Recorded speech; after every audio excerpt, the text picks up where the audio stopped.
She raised her right hand, looked the parole board directly in the eyes, and said the words she had been preparing for weeks.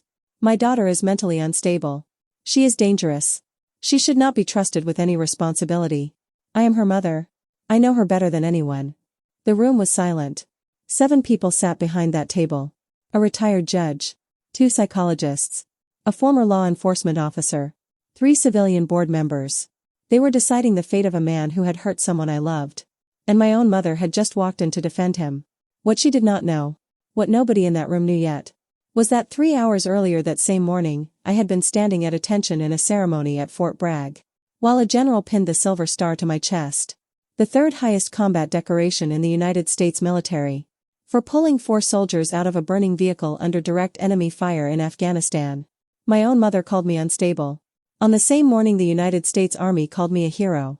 This is that story. My name is Staff Sergeant Diana Reeves. I grew up in Beaumont, Texas. Hot summers, flat land, the kind of place where the horizon goes on forever and sometimes it feels like the town does too, in the worst possible way. My father left when I was 4. I have almost no memory of him. Just a smell, something like motor oil and cedar, and a single image of a green jacket hanging by the front door that was gone one morning and never came back. My mother, Patricia, raised my brother Marcus and me alone. I want to be careful here because this story is not about painting my mother as a monster from the beginning. She was not always what she became. There were years when she was present. Years when she tried. She worked at a hair salon 6 days a week for most of my childhood. She made sure we had food. She showed up to my school plays even when she was exhausted. But Patricia had a weakness that grew slowly over the years until it consumed nearly everything good about her. She could not be alone. Not emotionally. Not physically. She needed someone beside her at all times or she unraveled. And the men she chose to fill that space were almost never good ones. There was Robert when I was 7. He lasted 2 years and drank steadily through both of them. There was Carl when I was 10. He was charming for about 4 months and then became someone else entirely. And then when I was 14 there was Kevin Marsh. Kevin was 38 years old when he came into our lives. He sold insurance. Drove a clean truck. Brought my mother flowers twice in the first month, which she told me later was more flowers than any man had ever brought her. I did not like Kevin from the first week. Not because of anything specific he did initially. It was something underneath. The way he watched rooms rather than participated in them. The way his friendliness felt like a performance he was giving rather than a quality he actually had. Marcus liked him immediately. Marcus was 11 and starving for a male presence and Kevin understood that and used it. I kept my distance. Kevin noticed. And Kevin did not like being kept at a distance. I will not describe in detail what happened over the following 2 years. Not because I cannot. Because this story is not about reliving damage. It is about what came after. What I will tell you is that Kevin Marsh was not what he appeared to be. That the insurance salesman with the clean truck and the flowers had a history that my mother either did not know or chose not to investigate. That the things that happened in that house during those 2 years left marks that took a long time to understand and longer to carry without collapsing under the weight of them. I told my mother once. I was 15. I had chosen my words carefully. I had practiced what I was going to say for 3 days. I sat at the kitchen table on a Tuesday evening while Kevin was out and I told her as clearly as I could what was happening. She was quiet for a very long time. Then she said, "Diana. Kevin loves this family. You have always had a problem with any man I brought home. I think you need to talk to someone about why you do this." I did not say anything else. I went to my room. I closed the door. I sat on the floor with my back against the bed and I made a decision. I was going to survive this house. And then I was going to leave it. And I was never going to need anything from Patricia Reeves again. I enlisted the week after my 18th birthday. Marcus drove me to the recruiter's office. He was 14. He hugged me for a long time in the parking lot and did not say much. He did not need to. I looked back once as I walked through the door. My brother was standing by his bicycle with his hands in his pockets watching me go. That image stayed with me for years. The army did not fix me. I want to be honest about that because people sometimes expect that narrative and it is not accurate. The army did not erase what happened in that house. It did not make the memory smaller or the weight lighter. What it did was give me a structure in which I could function. A place where the rules were clear and consistent. Where what you did mattered more than what had been done to you. Where the person you built yourself into was the person people responded to, not the history you carried. I was good at being a soldier. Not because I was fearless. I was frequently afraid. But I had learned very young to keep moving while afraid, and it turned out that was most of what the job required. I went to airborne school. Then ranger assessment.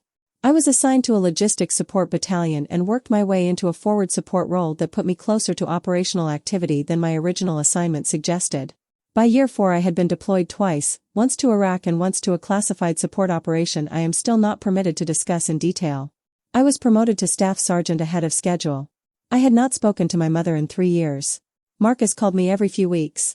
He had graduated high school, was working at an auto parts store, living with a friend. He never mentioned Kevin directly, but I could read between the lines of what he didn't say. Kevin was still there. Still in that house. Still beside my mother. Then Marcus called me on a Wednesday morning and his voice was different. Flat. Careful. The way voices get when someone has decided to say a thing they have been holding for a long time. He said, "Diana. Something happened." Marcus had a friend named Callie. She was 19. Worked at the same store as Marcus. Quiet girl from what he described. Kept to herself. Had started coming around their friend group over the previous few months. One evening Callie mentioned, in the careful roundabout way people mention things they are not sure they are allowed to say, that she knew someone named Kevin Marsh. Marcus went very still. He asked her how. She did not answer directly at first. But over the following weeks the story came out in pieces. Kevin had been in her life during her teenage years as well. Through a connection to her family that I will not detail here because it is her story to tell or not tell, not mine. She had not reported it. She had been afraid. She had been young. She had not believed anyone would listen. But she was 20 now. And Marcus was telling her she was not alone. And something shifted. Callie filed a report. Kevin Marsh was arrested 6 weeks later. The investigation that followed uncovered things that went further back than either of us had known. A pattern that predated my mother. That predated our family entirely. He was charged on multiple counts. The trial took 14 months.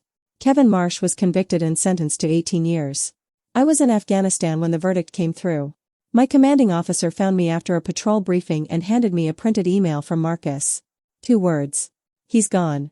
I stood in the dust outside a forward operating base in Helmand province and read those 2 words approximately 11 times. Then I folded the paper, put it in my breast pocket, and went back to work.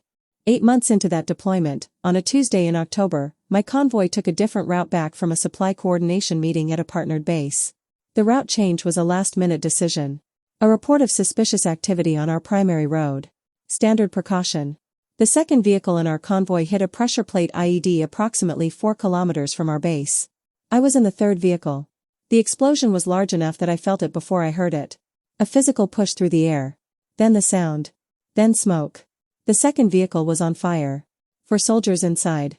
I will not dramatize what happened next because it does not need dramatization.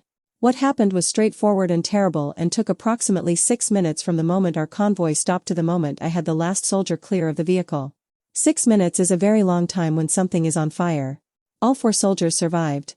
One of them, Specialist Torres, lost 2 fingers on his left hand.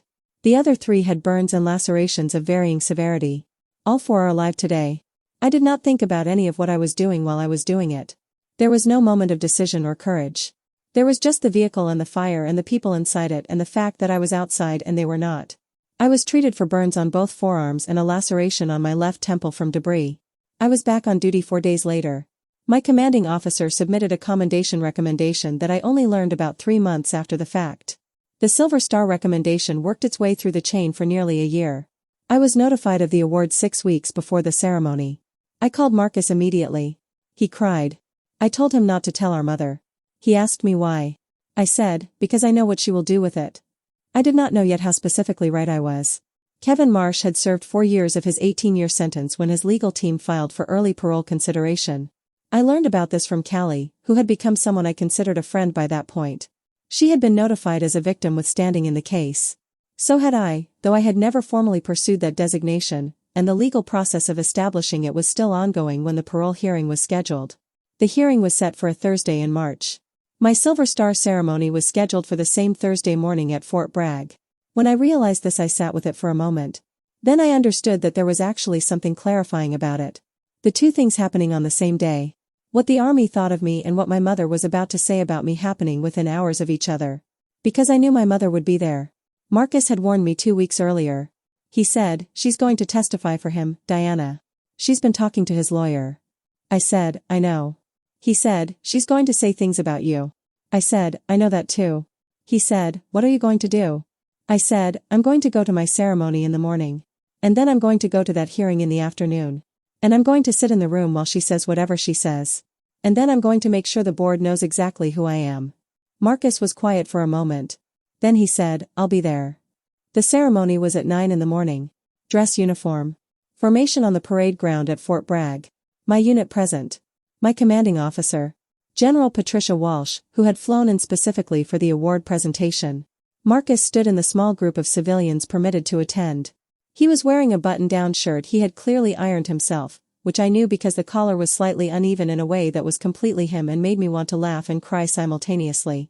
General Walsh pinned the silver star to my chest and shook my hand and said words I will not repeat here because they belong to that moment and I am not ready to share all of it.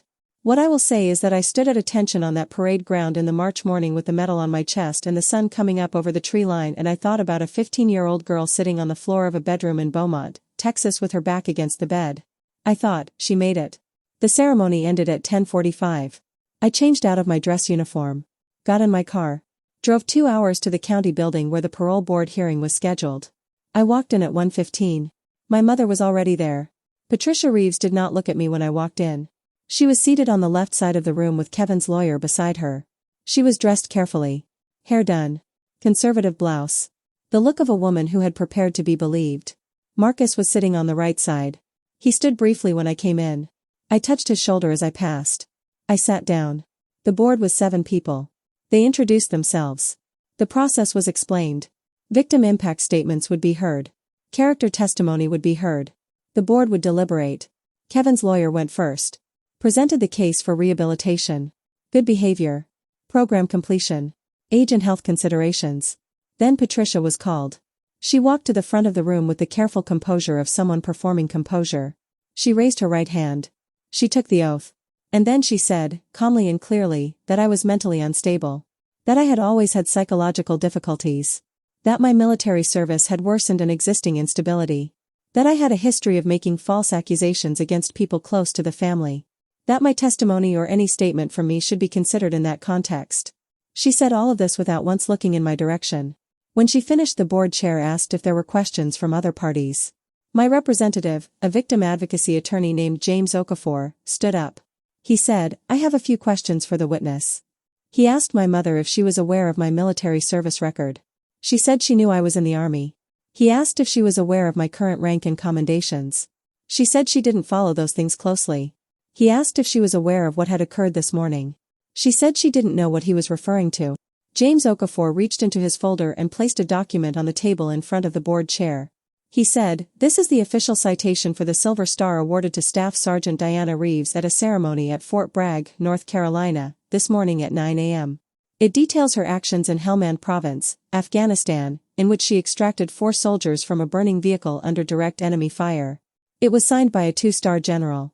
It was awarded by the United States Army. This morning. 3 hours before her mother came to this room and described her as mentally unstable.